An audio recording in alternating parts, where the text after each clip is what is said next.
nos pide que recordemos, así como lo hizo el hijo pródigo cuando volvió en sí a recordar la casa de su padre, también nos pide que nos arrepintamos.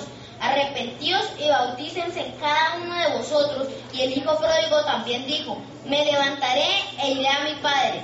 No es suficiente ser miembro de la iglesia para hacer la salvación.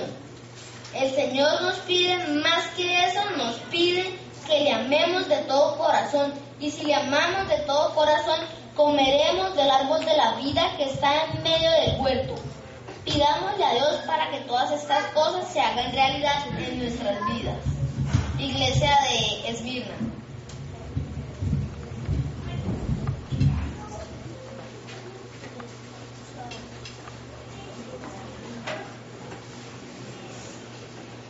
Buenos días. Buenos días. Yo les vengo a hablar de Esmirna. Seguimos nuestro hermoso viaje sobre las 7 iglesias. Después de Éfeso sigue Esmirna. Esmirna significa mirra. Esmirna está situada a unos 55 kilómetros al norte de Éfeso. Esta ciudad tenía una hermosa bahía en la costa del mar Egeo. Era ciudad riquísima. Hermanos, era tan riquísima que tenía toda una avenida pavimentada en oro. Imagínense. Poseía el único mercado construido en el mundo antiguo, poseído por 3 niveles, 2 superiores y uno en el subsuelo. Esmirna se enorgullecía de ser una iglesia, una ciudad culta. Tenía un estadio para encuentros deportivos y también tenía un odeón o conservatorio de música y tenía el teatro más grande de toda Asia para capacidad de 20.000 personas. Esmirna tiene aproximadamente 250.000 habitantes. Allí se fabrica una goma olorosa para embalsamar a los muertos. De allí toma su nombre, mirra. Mirra es una sustancia de aroma agradable, probablemente producida en arbustos con muchas ramas que crecen en el suroeste de Arabia y Somalia. Pero mirra también significa sufrimiento o tribulación. Así que es justo que la iglesia que pasa tribulación esté en Esmirna. Esmirna se llama la iglesia perseguida y su periodo va desde el año 100 después de Cristo en la muerte de Juan hasta el año 313 cuando se firma el edicto de Milán después de Cristo. Este periodo está caracterizado por las cruentas persecuciones que fueron sometidos los cristianos por los emperadores, entre ellos Nerón, Domiciano, Trajano, Marco Aurelio, Valeriano, Aureliano y Diocleciano. Apocalipsis capítulo 2 versículo 10 nos dice, y tendráis tribulación por 10 días. ¿Esto qué significa? Proféticamente un día significa un año. Entonces, ¿qué significará 10 días? 10 años. Bajo el gobierno de Diocleciano se produjo una de las más feroces contra los cristianos, desde el año 313 hasta el año 313. Ahí que tenemos los 10 años que ocurrieron en Apocalipsis. Aunque Diocleciano murió en el año 305, las persecuciones continuaron hasta que se firmó el edicto de tolerancia de Milán entre Constantino y Licino. Muchos pagaron con la fe con su vida, otros fueron hechos esclavos. Aún hoy, los hombres más santos, más importantes de la Iglesia Católica se remontan a esa época.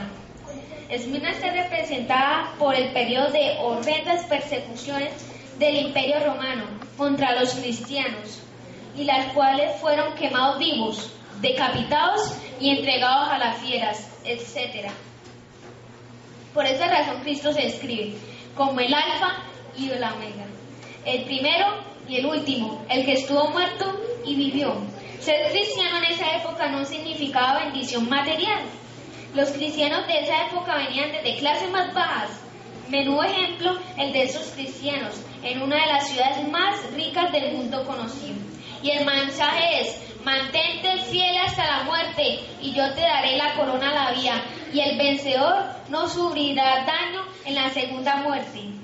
Que el Señor nos dé fuerza necesaria para soportar lo que soportaron los cristianos que están representados en la iglesia de Esmirna. Que podamos hacer frente a las persecuciones y aún hasta la muerte, todo por amor a Jesús. Amén. Amén. Iglesia de Pérgamo.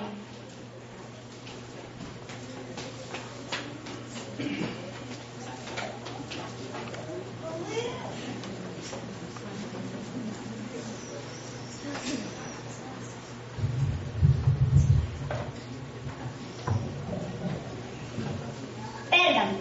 Pérgamo significa Acrópolis o ciudadela. Fue la capital de Asia por 400 años. Pérgamo tenía una biblioteca de 200.000 libros. Los habitantes de Pérgamo eran arrogantes, tenían muchos dioses y eran famosos por la lana de oveja negra. Era en Pérgamo donde se fabricaban los mejores pergaminos. El nombre de pergamino viene justamente de la ciudad de Pérgamo. Con sus 200.000 rollos y pergaminos, la biblioteca de Pérgamo rivalizaba con la de Alejandría. La ciudad era también muy conocida por su vida religiosa, sus hospitales y su templo a Esculapio, dios de la sanación. Pérgamo se caracteriza por el éxito y la gloria. A los cristianos ya no se les persigue. La época de los mártires ha pasado. Son tiempos de prosperidad para los creyentes. La situación de la iglesia es de ensalzamiento. La iglesia pasó de una terrible persecución hasta la más completa libertad. A la iglesia se le llama la iglesia comprometida. Su periodo va desde el edicto de Milán en el año 313 hasta el poder papal total en el año 538. En el año 313, el emperador Constantino se convirtió al cristianismo, lo que favorece el final de la intolerancia religiosa, cuando en el año 313 se afirma el edicto de tolerancia de Milán. En este periodo de paz para la iglesia cristiana,